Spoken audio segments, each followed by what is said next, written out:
দেখেন আমরা কি কি নিয়ে আসছি। তো সব কিছু দেওয়া শেষ এখন। হ্যালো গাইস, আসসালামু আলাইকুম। সবাই কেমন আছেন? আশা করি সবাই অনেক অনেক ভালো আছেন। তো দীর্ঘ অনেকদিন পর আবারও নতুন একটা ব্লগ নিয়ে চলে আসলাম আপনাদের মাঝে। সম্পূর্ণ ব্লগটা দেখেন, আশা করি অনেক অনেক ভালো লাগবে।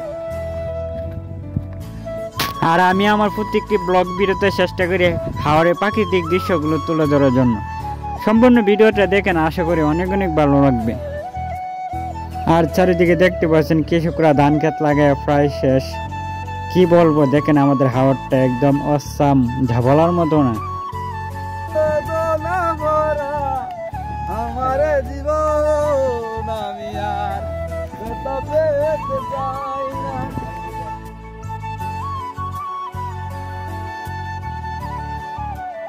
তো অবশেষে অনেকটা পথ হাঁটার পর হাওড়ের গাছের তলায় এসে বসলাম।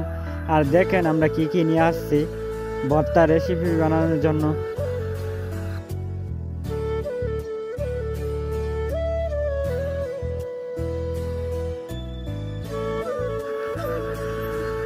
তো সবকিছু দেওয়া শেষ, এখন নাড়াচাড়া দিয়ে খাইবার পালা।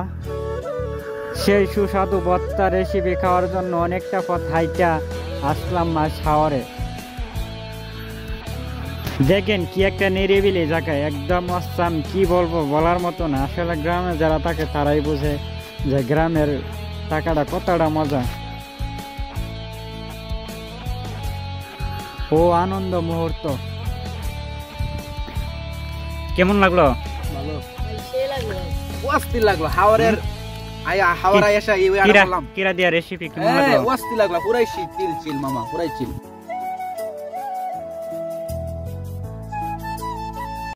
তো আজকের মতো এখানে দেখা হবে অন্য কোনো ভিডিওতে। ফেসবুক পেজ থেকে দেখলে ফলো করে দিবেন, ইউটিউব থেকে দেখলে সাবস্ক্রাইব করে দিবেন।